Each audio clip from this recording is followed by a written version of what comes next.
Bismillah.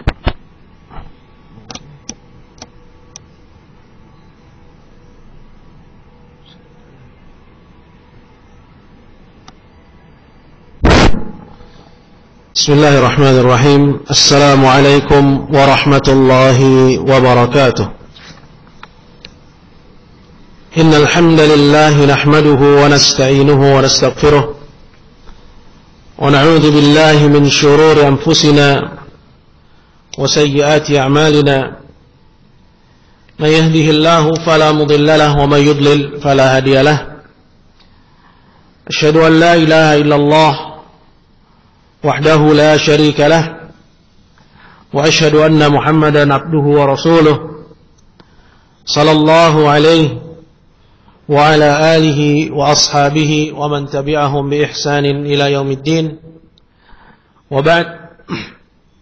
Alhamdulillah, kita kembali berkumpul di majelis yang mulia ini. Semoga Allah subhanahu wa ta'ala menuliskan pahala dan menuliskan balasan yang besar atas setiap langkah dan setiap upaya hingga sampainya kita di tempat yang mulia ini. Amin. Hadirin kaum muslimin, saudara-saudaraku yang saya hormati dan saya muliakan. Pada kajian yang lalu kita telah menyinggung suatu perkara yang penting dari apa yang telah dijelaskan oleh Al-Imam As-San'ani rahimahullah, terlebih khusus yaitu yang berkenaan dengan satu syubhat, satu kerancuan yang sering dikumandangkan oleh orang-orang yang mereka melakukan kesyirikan kepada Allah Jalla wa'ala dari kesyirikan yang besar.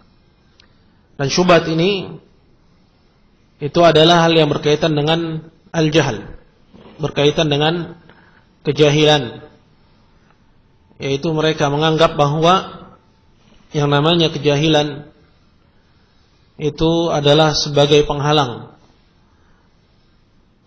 atas jatuhnya satu hukum berupa kekufuran kepada seorang yang melakukan dosa syirik akbar, seorang yang melakukan syirik akbar, sehingga mereka mengatakan bahwa orang yang dia melakukan dosa berupa syirik besar, dia layak kufur. Orang itu tidak menjadi kafir selagi dia jahil.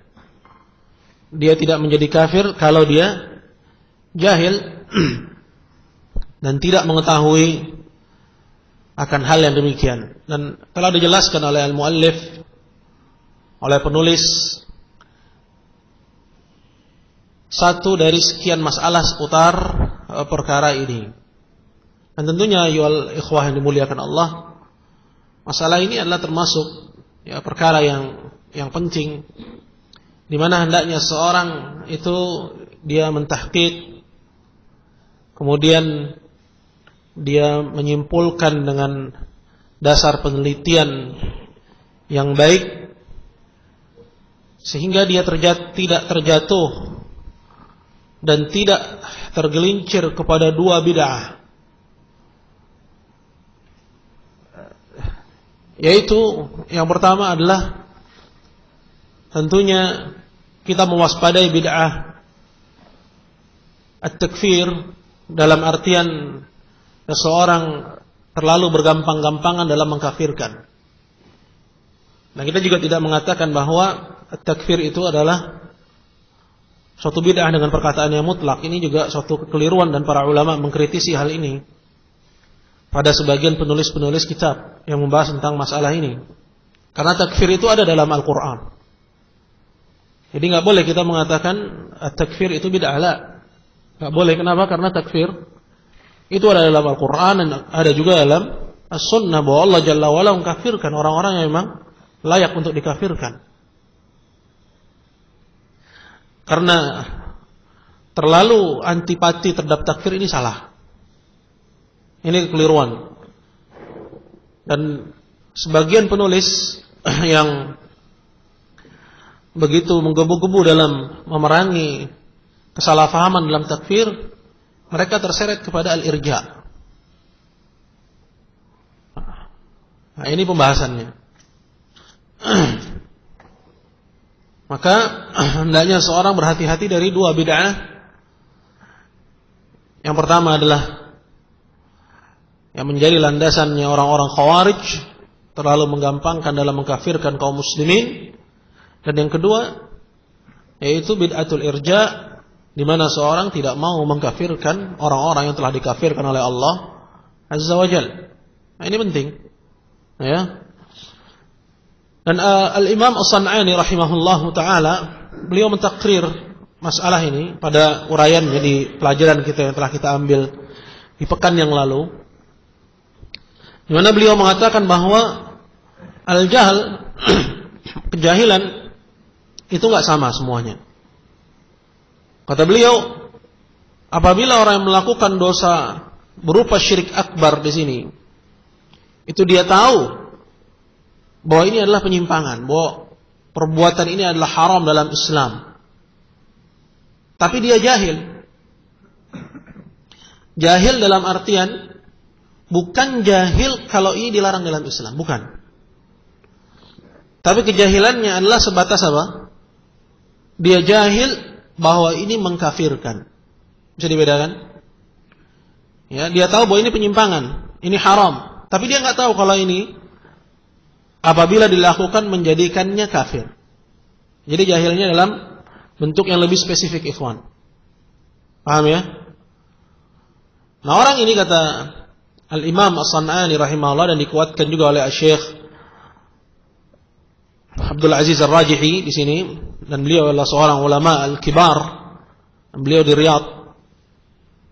Ya, dan para musyaghabud, ya, para pemuda-pemuda yang suka menghembus-hembuskan fitnah pun menuduh Syekh Abdul Aziz Ar-Rajihi sebagai dai yang terfitnah.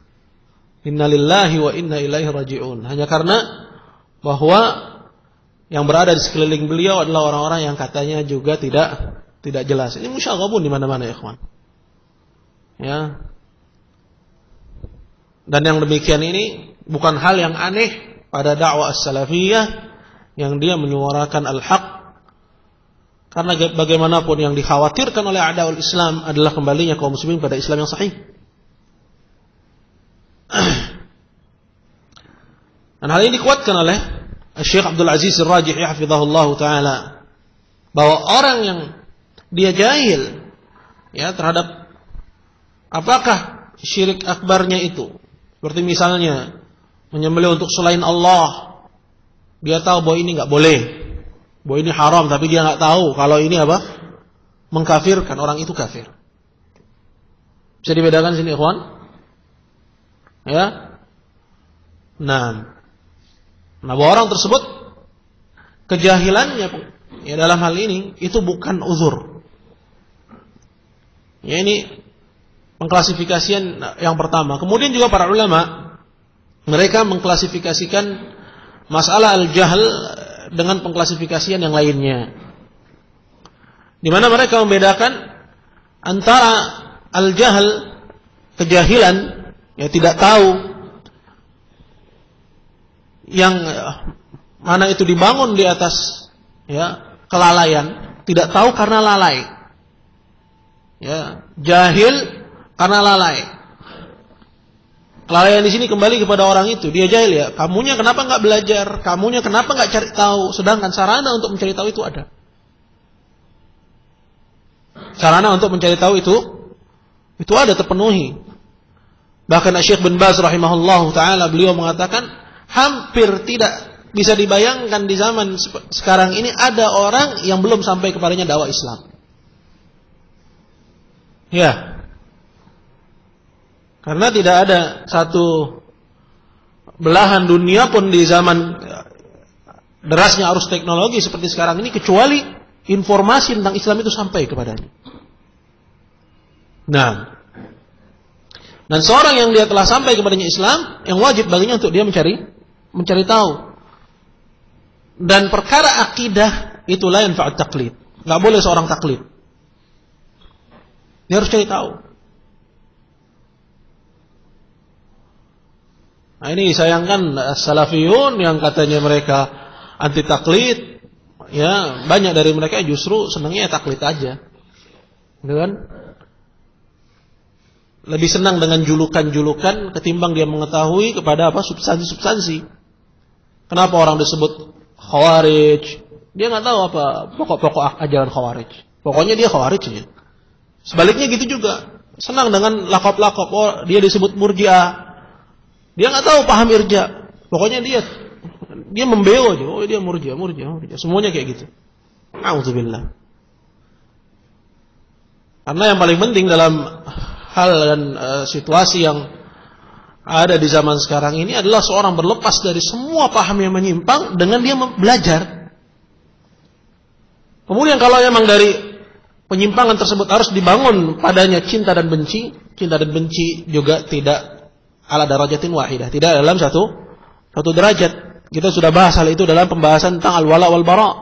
Bahwa ada seseorang yang dia bisa dicintai bersama dengan itu dibenci. Nah, intinya ayo ikhwah yang dimuliakan Allah, bahwa orang yang dia jahil dan sebabnya adalah karena lalai, itu nggak sama dengan orang yang jahil, ya dalam artian benar-benar dia nggak tahu, tidak terpenuhi padanya sarana untuk bertanya. Nah, yang kedua ini dikatakan oleh Syekh bin Baz rahimahullah, wujudnya, keberadaannya hampir tidak ada. Ya, tentunya hal yang demikian ini bukan berarti bahwa beliau telah mensensus sehingga akhirnya kita bangun wala wal bara juga pada perkataan Syekh bin Baz, karena beliau pun juga mengatakan hampir tidak ada. Artinya mungkin ada nggak? Mungkin ada. Ya, kita bisa katakan mungkin di pedalaman Irian Jaya ada orang mengenal Islam tapi dia nggak punya akses untuk bertanya. Mungkin nggak? Ustaz Irwan seperti yang pernah saya singgung, beliau dai di Mentawai, ya, di daerah kristenisasi, menjadi dai dari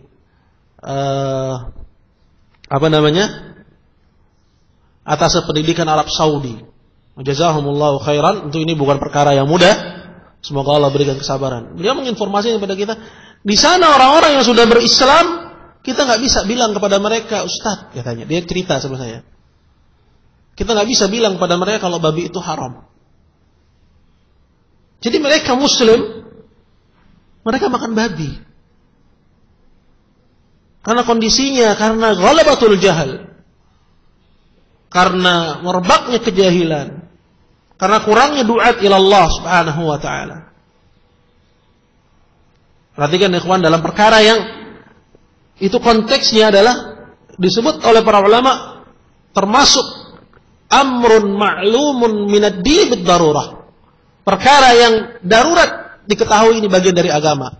Seperti misalnya sholat wajib. Ya. Seperti misalnya mengetahui bahwa Allah mengharamkan asya, perkara-perkara, dan menghalalkan perkara-perkara. Seperti misalnya babi haram dalam konteks orang kita. Ya, ini maklum minad din bid darurah. Darurat diketahui. Tapi kalau di sana darurat diketahui, kemudian sembarangan kita katakan ada kafir, nggak bisa. Ya, itu dalam perkara yang maklum minad din bid darurat. Darurat diketahui dalam agama. Gimana lagi kalau masalah-masalah ilmiah daqiqah, perkara-perkara ilmiah yang jelimet, yang detil, yang sebagian ulama jadi khilaf. Kemudian kita bangun dari sebuah wal bara, a'udzubillah. Ini tasnif namanya, memecah belah, yang seperti ini. Jadi ayo ikhwah yang dimuliakan Allah, kembali kepada pembahasan bahwa pada pengklasifikasian yang kedua, para ulama bagi kejahilan dua. Nah, yang pertama itu nggak ada uzur. Nah, sekarang kondisi mayoritas kaum muslimin itu di mana? Di perkotaan, mereka ada di pedesaan, ya, mereka ada di perkampungan yang sampai ke sana apa? Sarana informasi. Alhamdulillah juga dapat berita dari teman kita dai di kawasan Aceh sana, berbatasan, daerah-daerah perbatasan. Nah, bahwa mereka alhamdulillah sekarang mengenal Islam melalui siaran televisi. Tetapi si dakwah. Ya, suatu fenomena yang seorang muslim cinta kepada Islam, cinta kepada agama, yang mensyukuri. Ya. Berlepas dari kamal, berlepas dari kesempurnaan. Kesempurnaan adalah ghayatun la tudrak. Kesempurnaan adalah puncak yang enggak bisa dicapai. Begitu bukan? Akan tapi seorang jadi mengerti tauhid, mengerti bagaimana dia beribadah kepada Allah, yashkurullah, dia bersyukur kepada Allah. Ini namanya bentuk dari wala yang benar. Jadi ya ikhwah yang dimuliakan Allah, sekali lagi saya katakan pada kesempatan yang berbahagia ini, bahwa adanya sarana-sarana seperti itu, ya, di saat, ya, mungkin hal ini tidak banyak bisa dilakukan oleh semua orang. Kemudian ada sebagian orang yang melakukannya. Qamatil hujjah atau enggak qamat? Tegak hujjah atau tidak tegak hujjah?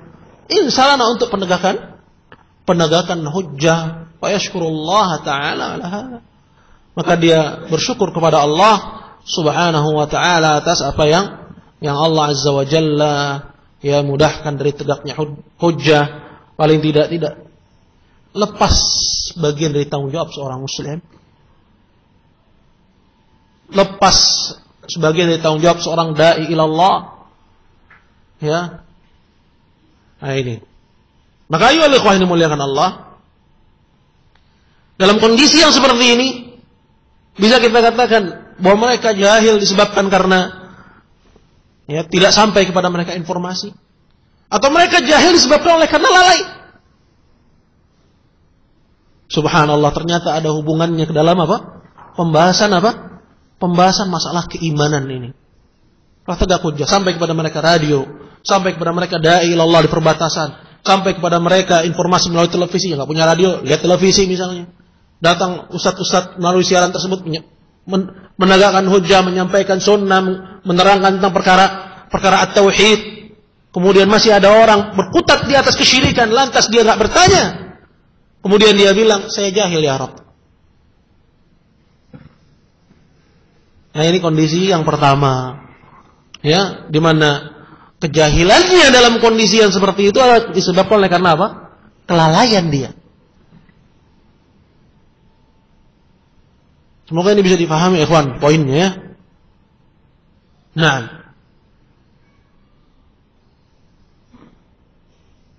kita kembali kepada Allah. Semoga Allah Jalla wa'ala menganugerahkan kepada kita taufiknya. Selanjutnya dibangun di atas ilmu akan hal ini, di mana orang yang melakukan perbuatan kesyirikan dari syirik akbar, ya, menyembelih untuk selain Allah, meminta-minta kepada selain Allah, kemudian dia beralasan saya jahil. Bahwa orang itu apa?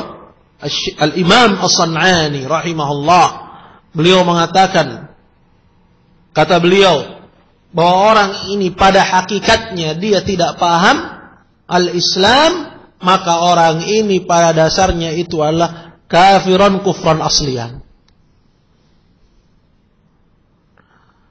Jelas apa yang dikatakan oleh Imam As-San'ani di sini, wallahu a'lam, khusus berkenaan dengan hal ini. Saya perlu mentahqiq sedikit di sini. Ya. Karena yang kita ketahui, ya, bagaimanapun seorang yang dia mengucapkan la ilaha illallah, fi dzahir dia aslam atau ghairu aslam atau lam yuslim, dia telah berislam atau belum berislam? Dia telah berislam. Ya, dia telah berislam. Akan tapi ikhwah yang dimuliakan Allah, wajib bagi dia untuk ya mencari tahu apa itu Islam, ya, dan wajib bagi dia untuk meninggalkan segala macam kesyirikan dan kekufuran. Dalam artian dia tidak boleh lagi menyembelih untuk selain Allah, dia tidak boleh lagi minta-minta kepada selain Allah, tidak boleh dia melakukan ya perbuatan berupa syirik akbar. Kapan dia melakukan syirik akbar, batal Islamnya. Maka kalau Al-Imam As-San'ani rahimahullah, beliau lebih mendetilkan masalah ini, tentu ini lebih enak untuk dicerna. Kenapa? Karena apa yang dikatakan oleh Al-Imam As-San'ani ini global. Ya. Di mana beliau ya mengatakan bahwa orang yang dia berislam kemudian dia melakukan perbuatan syirik akbar, itu syirik besar. Kemudian dia mengatakan saya jahil. Lantas seperti yang diketengahkan oleh beliau, bahwa orang tersebut berarti dia belum paham Islam. Kemudian beliau mengatakan orang ini sebenarnya kufur asli, belum pernah masuk Islam. Nah, ini padanya terdapat sedikit mubalaghah, wallahu a'lam. Padanya terdapat sedikit unsur berlebih-lebihan. Naam, kalau hal itu kita terapkan pada orang muslim yang dia mengucapkan syahadat, kemudian dalam kondisi orang yang jahil dari jenis yang kedua dari saya sebutkan mungkin. Itu orang yang jahil memang tidak sampai kepadanya informasi tentang Islam. Kemudian dia melakukan kesyirikan karena jahilnya apa? Disebabkan memang tidak sampai kepadanya informasi tersebut. Nah, akan tapi apabila kejahilannya itu disebabkan oleh karena telah sampai kepadanya informasi, lantas dia yang tidak mau mencari tahu, maka orang tersebut fala karamah. Orang itu tidak ada kemuliaan bagi dia. Kalau dia mengatakan saya jahil, maka jahilnya bukan uzur. Seperti itu telah kita tetapkan, telah kita tahqiq masalah ini. Jadi kalau dimuliakan Allah Subhanahu wa taala, lalu di atas ini, di atas apa yang telah beliau simpulkan di sini, dibangunlah sikap. Nah, ini adalah pada pembahasan yang berikutnya beliau singgung, di mana orang yang telah jelas bahwa dia itu kufur kepada Allah Jalla wa, dia kafir kepada Allah Subhanahu wa taala, maka wajib untuk memeranginya. Dan beliau rahimahullahu taala menyebutkan tahapan-tahapannya. Yang pertama adalah mengajak kepada para penguasa, menjelaskan kepada mereka tentang apa? Tentang apa itu tauhid, tentang apa itu kesyirikan. Kemudian wajib bagi para penguasa yang telah mengerti tauhid dan apa itu kesyirikan untuk mengirim dai ila Allah,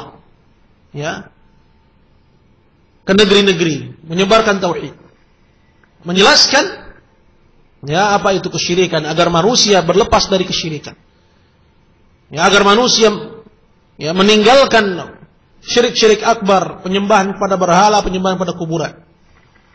Kemudian apabila mereka meninggalkan hal yang demikian, baru ketika itu mereka adalah bagian dari kaum muslimin. Adapun apabila mereka masih bersikukuh di atas perbuatan mereka syirik akbar tersebut, baru ketika itu yuqatalun, baru ketika itu mereka diperangi. Nah, ini yang dijelaskan oleh al-muallif rahimahullah. Artinya apa? Artinya bahwa memerangi para pelaku kesyirikan inilah bagian dari din, bagian dari agama. Nabi sallallahu alaihi wasallam mengatakan,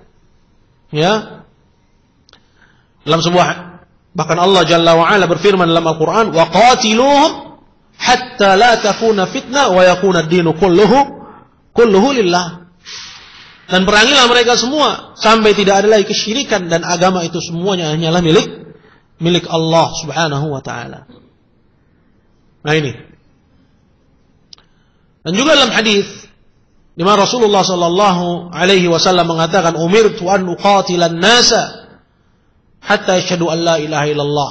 Aku diperintahkan untuk memerangi sekalian manusia sampai mereka mengucapkan la ilaha illallah. Nah ini. Akan tapi seperti yang dijelaskan oleh beliau, bahwa ini memerlukan proses.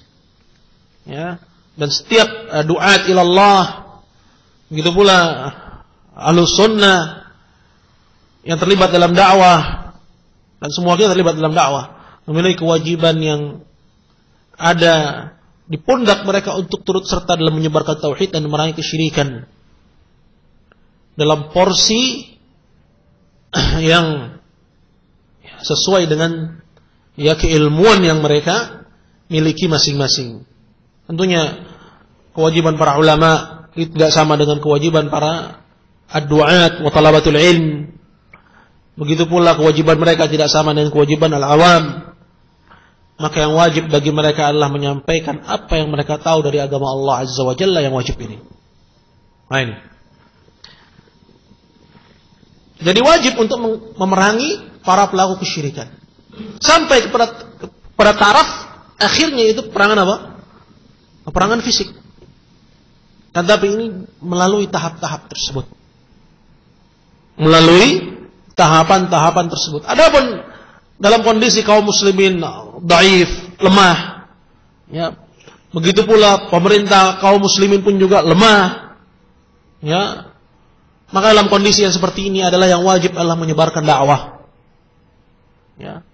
Menyebarkan dakwah, kemudian ya, mengedukasi umat, terlebih khusus dalam perkara at-tauhid dan hal yang berkaitan dengannya. Nah, semoga ini bisa dipahami. Selanjutnya ikhwan yang dimuliakan Allah, kata Imam As-San'ani, fa in qulta al-istighatha qad thabatat fil ahadits fa innahu qad sahha anna al-ibada yawm al-qiyamah yastaghithuna bi Adam bil bashar thumma bi Ibrahim thumma bi Musa thumma bi Isa wa yantahuna ila Muhammadin sallallahu alaihi wasallam ba'da i'tidhari kulli wahidin min al-anbiya fa hadha dalilun ala anna al-istighatha bi ghairi Allah laysat bi munkarin. Kita berpindah kepada pembahasan tentang al-istighatsah. Di mana orang-orang musyrikin mereka menyembah selain Allah, meminta kepada selain Allah, pada kuburan, pada makam, memanggil-manggil malaikat, nabi, orang-orang saleh dengan alasan mereka istighatsah kepada orang-orang saleh. Kemudian setelah kita ketahui dengan dalil yang sahih dari Al-Quran dan Sunnah bahwa istighatsah adalah bagian daripada ad-du'a. Karena yang namanya al-istighatsah adalah talabul ghauth. Talabul ghauth. Meminta al-ghauth, dan al-ghauth adalah apa? Adalah keselamatan. Ya. Nah, ini masuk ke dalam hukum umum meminta kepada selain Allah. Meminta kepada selain Allah dalam urusan yang tidak disanggupi kecuali oleh Allah adalah syirik. Ya, meminta kepada selain Allah dalam urusan yang tidak disanggupi oleh Allah adalah apa? Adalah syirik. Seperti contoh misalnya apa? Meminta keselamatan kepada kuburan, ya, dari wanita-wanita mandul misalnya. Minta apa? Minta anak. Ya, dari para bujang lapuk misalnya. Minta apa? Minta istri. Gitu kan?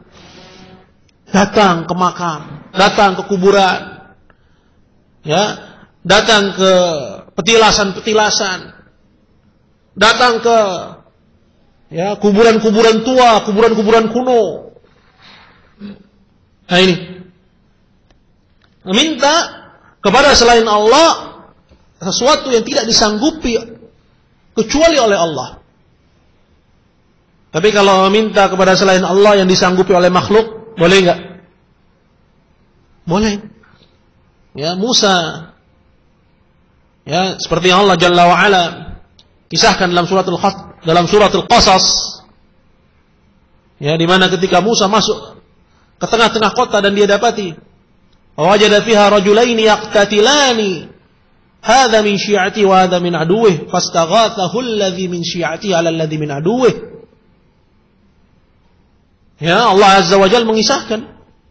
Maka ketika Musa masuk ke tengah kota, kemudian dia dapati ada dua orang yang saling bertengkar. Yang satu dari golongannya Musa, yang satunya lagi dari golongannya Fir'aun. Fastaghathahu alladhi min syi'atihi. Orang yang dari golongannya Musa ini minta tolong kepada Musa. Istaghathahu disebut apa? Istighatsah. Apa yang oleh Musa? Musa enggak bilang ada istighatsah li ghairillah. Dia enggak bilang begitu. Dia enggak bilang, oh ini istighatsah kepada selain Allah. Enggak boleh. Lah, apa yang oleh Musa?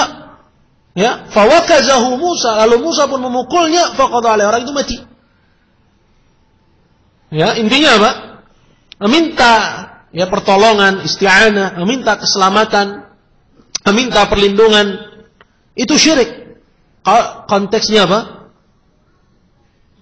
Ya, memintanya kepada selain Allah dalam perkara yang tidak disanggupi kecuali oleh Allah. Nah ini. Nah sekarang kita dudukkan masalahnya. Ya. Orang-orang yang datang ke makam Sunan Gunung Jati misalnya. Ya, Sunan Bonang. Ya. Atau orang-orang yang datang ke kuburan orang soleh. Ya. Setiap malam Minggu di sini rame, kawan. Di Jatinegara kaum ini. Ya. Yang maksiatnya ada, ya, di depan penjara, ya. Yang istighosahnya ada. Dan sungguh satu keajaiban yang sering kita dapati, bahwa yang namanya kesyirikan itu selalu berdampingan dengan kemaksiatan. Kemarin waktu saya main-main di Kerawang, itu teman-teman di sana bilang, Ustaz, ini kampung dikenal dengan pelacuran. Kampung di situ ada apa? Ada kuburan orang yang katanya soleh, yang disebut dengan Syekh Qurra. Kampungnya ramai dengan pelacuran. Padahal di situ adalah pusat apa? Menurut mereka adalah pusat dari keagamaan mereka. Mereka datang ke situ untuk beribadah. Selalu berdampingan. Ya. Ikhwas yang dimuliakan Allah. Nah, orang yang datang ke tempat-tempat tersebut, ya, mereka datang minta kepada siapa? Kepada selain Allah Jalla wa'ala. Dan apa yang mereka minta? Macam-macam, ya, dan kesemuanya, keseluruhannya adalah mereka minta sesuatu yang tidak sanggupi kecuali oleh Allah. Iya enggak? Minta sama orang mati kok. Minta aja coba air minum sama dia. Bisa ngasih dia? Hah? Tak bisa ngasih dia. Hah? Minta dia bangun gitu. Saya minta sama kamu, bangun kamu. Bisa dia? Hah? Tak bisa. Jadi al-muhim, bahwa apa yang mereka lakukan ikhwah dimuliakan Allah berupa syirik akbar. Dan seorang yang melakukannya batal Islamnya. Ya, kalau kita kaitkan lagi dalam pembahasan sebelumnya, gimana mereka jahil Ustaz? Ya dudukkan aja kepada dua keadaan. Jahilnya dalam konteks seperti apa? Mereka lalai ya dalam mencari tahu kebenaran, bahkan para pembawa kebenaran mereka tuduh dengan tuduhan-tuduhan keji. Ya, dari para kuburinya mereka menuduh orang-orang yang mendakwahkan tauhid dengan tuduhan apa? Dengan tuduhan Wahabi. Ada sesama teman yang juga ikut gembosi menuduhnya dengan tuduhan sururi. A'udzubillah. Ya, berlepas dari sururi yang benar ya. Ya, seperti misalnya Fajri FM. Ini mendakwahkan sururiyah. Jelas. Ya, Wahdah Islamiyah ini mendakwahkan sururiyah, wadhih. Jelas. Adapun du'atut tauhid dituduh dengan tuduhan keji seperti ini menggembosi dakwah tauhid. Ini mengembosi dakwah tauhid. Hadis yang mulia Allah ini. Ya, hingga akhirnya apa yang terjadi? Tuduhan-tuduhan tersebut pun dikopi paste oleh para kuburiyin. Iya kan? Dikopi paste oleh para kuburiyin untuk mengembosi dakwah tauhid. Nah, ini terjadi. Para ya teman-teman yang biasa akses di internet itu tahu bahwa mereka tampilkan ya hal-hal yang demikian itu dalam blog-blog dan situs-situs orang-orang kuburiyun. Ya, tuduhan-tuduhan yang mendiskreditkan dai-dai yang menyerukan kepada tauhid. Ikhwah sekalian dimuliakan Allah. Dan mereka, orang-orang yang melakukan syirik akbar ini, mereka berdalih. Ya, mereka berdalih dengan argumen bahwa ini bukan kesyirikan, kata mereka. Di sini disebutkan oleh Syekh al-istighatsah qad thabatat fil ahadits. Masalah istighatsah itu ada hadisnya. Ya. Ini sama kata seperti perkataan orang-orang tabligh, perkataan orang-orang ya yang menyelisih as-sunnah, ya, bahwa mereka pun dalam kesesatannya berdalil dengan, ada yang berdalil dengan Al-Quran, ada juga yang berdalil dengan hadis Nabi Sallallahu Alaihi Wasallam. Nah, orang yang melakukan syirik akbar ini mereka berdalil dengan hadis. Khusus dalam hal ini perkara istighatsah bi ghairillah. Mereka bilang ada hadisnya. Fa inna qad sahana al-ibada yaumil qiyamah yastaghithuna bi Adam abil bashar. Mereka bilang, telah benar riwayatnya bahwa manusia nanti di hari kiamat akan istighatsah kepada Adam, bapak moyangnya manusia. Itu yang pernah belajar dan sering hadir di kajian tahu. Ini dibahas dalam hadis syafaat. Ya. Di mana manusia ketika itu datang kepada Adam, datang kepada para anbiya Ibrahim, datang kepada Isa, sampai akhirnya datang kepada Nabi kita Muhammad sallallahu alaihi wasallam. Beristighatsah kepada mereka, minta keselamatan kepada mereka. Di mana mereka ditelantarkan oleh Allah Azza wa Jal di padang mahsyar, dan manusia di tempat tersebut Allah Azza wa Jalla siksa dengan didekatkannya matahari seukuran 1 atau 2 mil saja dari kepala mereka. Ini masa depan kita semua, wahai anak Adam. Kita akan menghadapi situasi-situasi sulit seperti itu. Maka hati-hatilah kita dalam kehidupan dunia ini, terlebih lagi dalam hal yang berkaitan dengan al-ashkhas, dalam penilaian terhadap person-person, apalagi duat, terlebih lagi para ulama. Ittaqullah, bahwa luhumul ulama masmumah, daging para ulama itu itu beracun. Maka berhati-hatilah seorang yang tahu bahwa dia akan dihadapkan oleh Allah Subhanahu wa taala untuk dia berpijak di atas ilmu. Untuk dia hanya berpijak di atas ilmu. Nah ini. Kita kembali kepada pembahasan ikhwan dimuliakan Allah. Maka kata penulis, tsumma bi Ibrahim, tsumma bi Musa, tsumma bi Isa, wa yantahuna ila Muhammad. Manusia ketika itu mereka minta keselamatan melalui Nabi Adam, kemudian Adam i'tizar. Semuanya i'tazirun. Semuanya mengungkapkan uzurnya masing-masing. Disebabkan dosa yang pernah dia lakukan. Saya enggak bisa, kata Adam. Saya pernah melakukan ini, berdosa kepada Allah. Kemudian kepada Ibrahim pun juga. Ibrahim mengungkapkan uzurnya. Kemudian kepada Musa, sampai akhirnya kepada Isa, dan Nabi Allah Isa pun menolak. Hingga berakhirlah pada Nabi kita Muhammad sallallahu alaihi wasallam, dan di situ Nabi Muhammad sallallahu alaihi wasallam mengatakan, ana laha. Ini bagianku, ini bagianku. Maka Nabi pun memberikan syafaatnya, disebut dengan al-maqam al-mahmud. Ini disebut dalam doa setelah azan yang kita baca. Wa ba'athhum maqaman mahmudan alladhi wa'adta. Berikanlah kepadanya kedudukan yang terpuji seperti engkau janjikan. Itu syafaat kubra ini. Ini disebut dengan syafaat kubra. Dalilnya sahih. Perhatikan, dalilnya sahih tapi pendalilannya salah. Iya kan? Banyak orang yang terjatuh seperti hal kepada kondisi yang seperti ini. Berdalil dengan dalil sahih tapi pendalilannya yang keliru. Kita sebut hadisnya sahih. Diriwayatkan dalam kutubus sahih. Akan tapi mereka berdalil bahwa manusia istighatsah kepada Adam, berarti istighatsah boleh. Maka istighatsah kepada kuburan boleh. Itu yang mereka mau. Maka saya datang ke makam Habib Kuncung, boleh-boleh aja.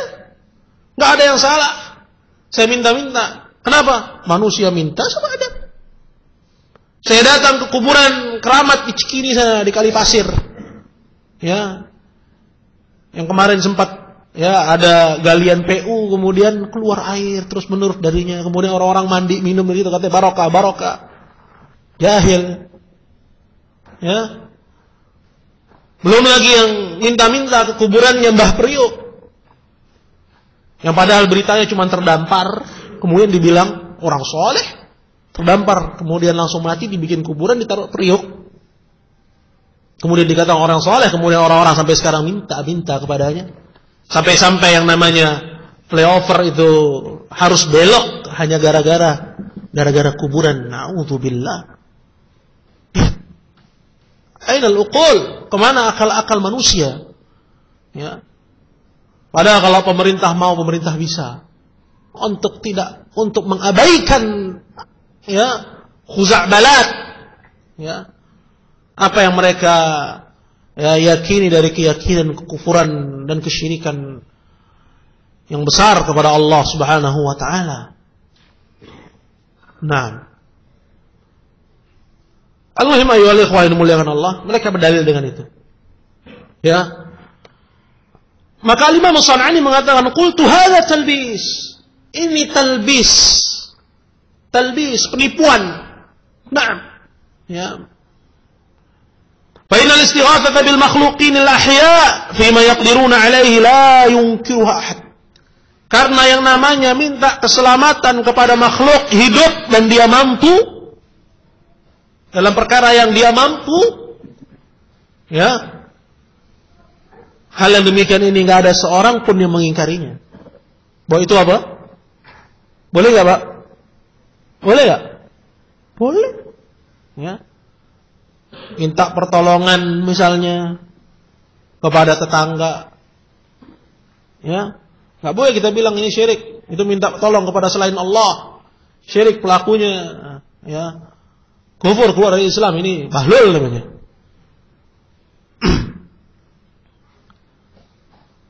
Kenapa? Karena itu bentuk dari minta kepada selain Allah akan sesuatu yang disanggupi oleh makhluk, dan ini boleh hukumnya. Hukumnya adalah dibolehkan. Qala wa qad qala Allah Ta'ala fi qissati Musa ma'al Israiliyah wal Qibti.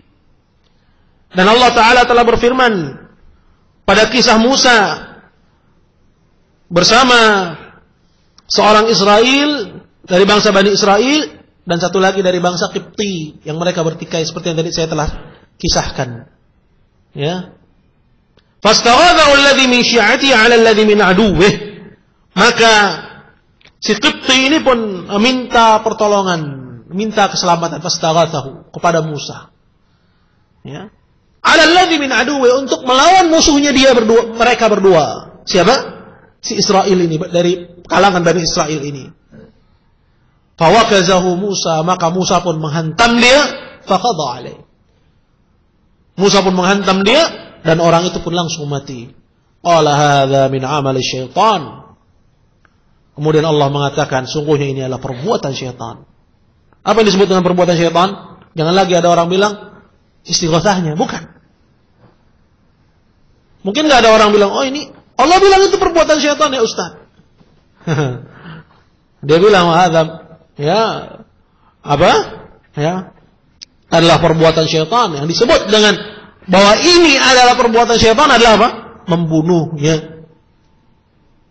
Membunuhnya, bukan istighatsahnya. Mungkin nggak ada orang bilang, oh, yang dibilang perbuatan syaitan istighatsahnya untuk membenarkan argumennya. Sangat mungkin, ya, bahkan sangat mungkin orang bikin blog untuk itu. Ya, intinya pokoknya saya menang gitu loh. Nggak peduli saya harus berhadapan dengan kebenaran. Seperti itu kondisinya. Banyak orang yang sakit jiwa, ya kawan. Baik, kita kembali. Kata Imam As-San'ani, wa innamal kalamu fi istighathatil quburiyyin wa ghairihim bi awliyaihim.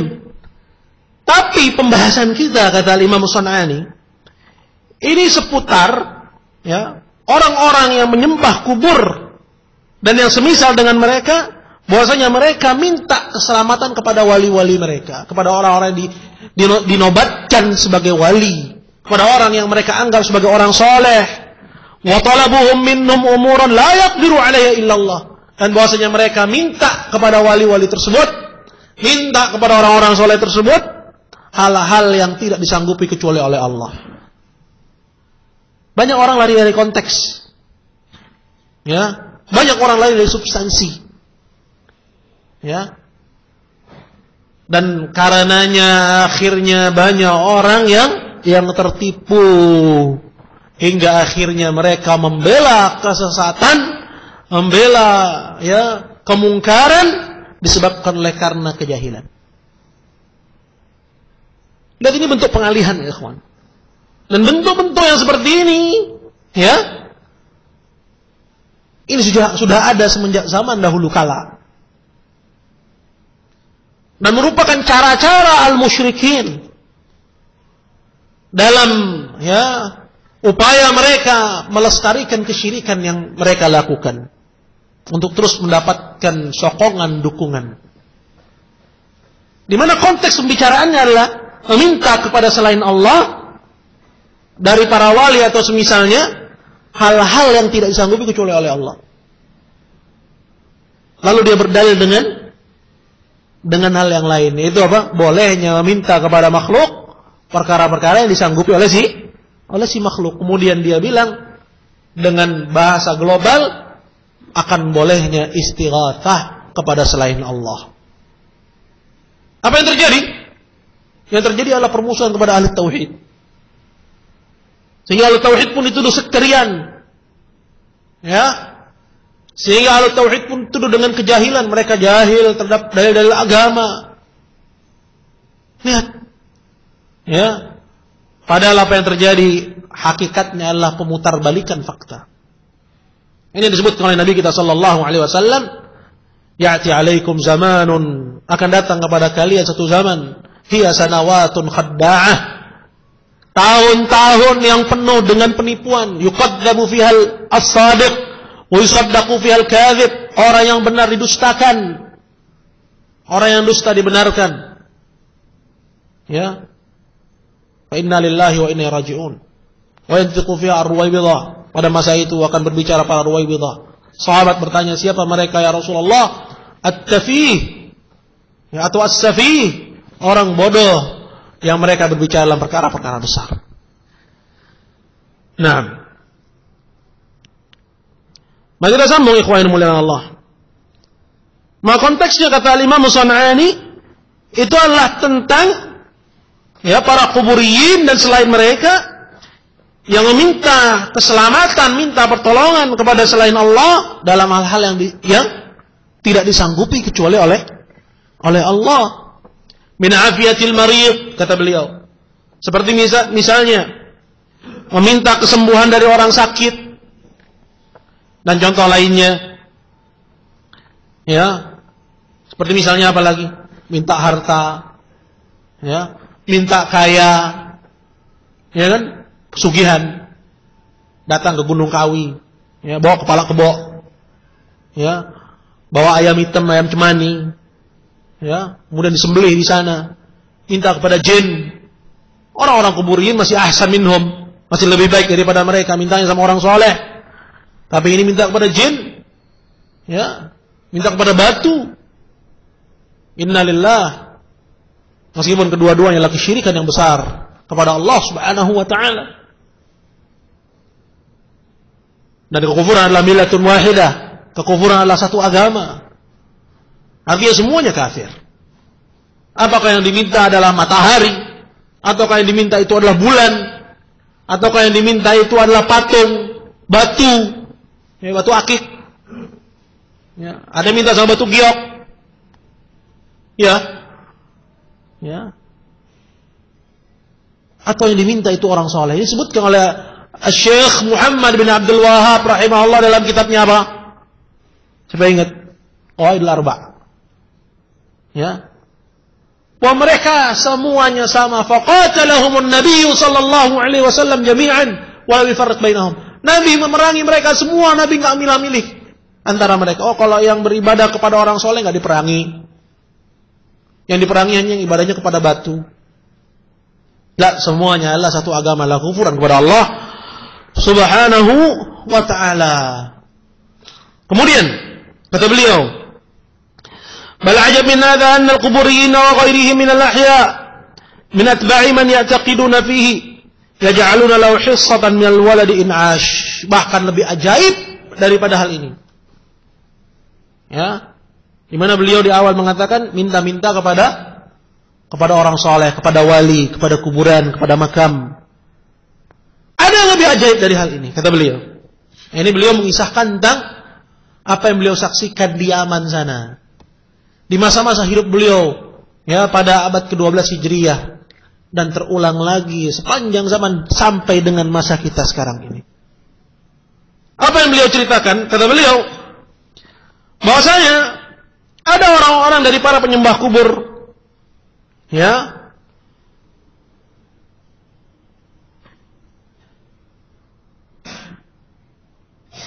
yang mereka, kata beliau, menjadikan untuk penghuni kubur bagian, ya, dari rezekinya atas anak yang sedang dikandung oleh istrinya apabila anaknya itu lahir dengan selamat. Nah, ini ya, pembahasannya kembali kepada apa? An-nadzar. Kalau anak yang dikandung istri saya selamat, maka saya akan berikan kepadamu demikian, demikian, dan demikian dari harta yang saya punya. Di sini kata beliau, qal wa yashtaruna minul hamal fi batni ummihi liya'ish. Maka para penyembah kubur itu pun menebus anak yang dikandung oleh istrinya, dia tebus kepada si penghuni kubur. Tujuannya adalah untuk apa? Agar si anak itu hidup.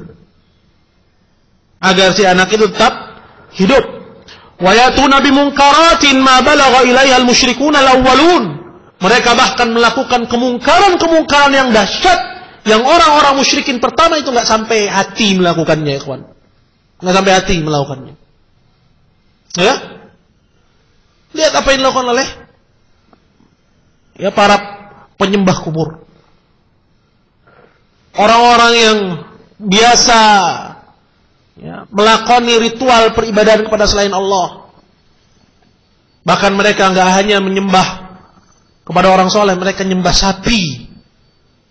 Ya, setiap malam satu syuro itu ada mereka ibadah sama sapi, sama kebo putih, mereka ibadah itu. Ya, bahkan mereka nafkahkan sekian harta yang banyak untuk acara tersebut.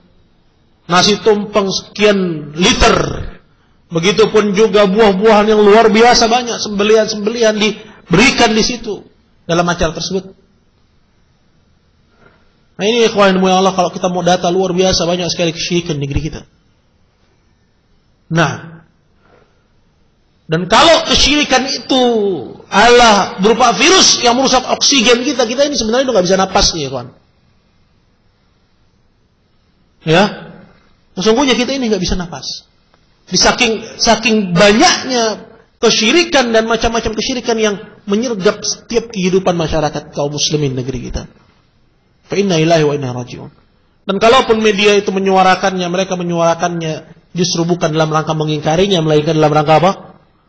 Ya, memujinya, dalam rangka untuk turut mempublikasikannya, menganggapnya sebagai warisan budaya. Ainal munkirun? Kemana orang-orang yang mengingkari kesyirikan dari muwahhidun? Dari orang-orang yang mentauhidkan Allah Jalla wa Ala. Mereka disibukkan dengan hal yang lain. Inna lillahi wa inna ilaihi raji'un. Maka ikhwan fillah Allah, ini yang diceritakan oleh Imam San'ani, ya, bahwa kesyirikan yang ada di zaman beliau itu telah sampai kepada derajat, ya, yang demikian dahsyat di mana orang-orang musyrikin di zaman Nabi saja nggak melakukan hal itu. Ya, mereka datang kepada penghuni kubur, kemudian mereka tebus nyawa anak yang ada di kandungan istrinya agar anak itu hidup. Dia berikan harta kepada si penghuni kubur. Masih kata beliau, qala wa laqad akhbarani ba'du man yatawalla qabda ma yunzar. Qala wa laqad akhbarani ba'du man yatawalla qabda ma yanzuru al-quburiyun li ba'd ahli al-qubur. Annahu jaa insanun bidarahima wa huliyati nisaihi wa qala hadhihi li sayyidihi fulan yuridu sahib al-qabri nisfu mahar ibnati. Kata Imam San'ani, dan sungguh telah bercerita kepadaku beberapa orang yang mereka melakoni pekerjaan, yaitu menampung apa yang dinazarkan oleh para penyembah kubur. Nah, ini para kuncen-kuncen kuburan, ya, karena setiap situs-situs kesyirikan itu biasanya ada juru kuncinya. Sudah sampai Ustaz Imam ya. Nah. Mana beliau? Hah? Oh, masih di bawah. Belum lagi sholat kan? Kita habisin aja dulu dikit.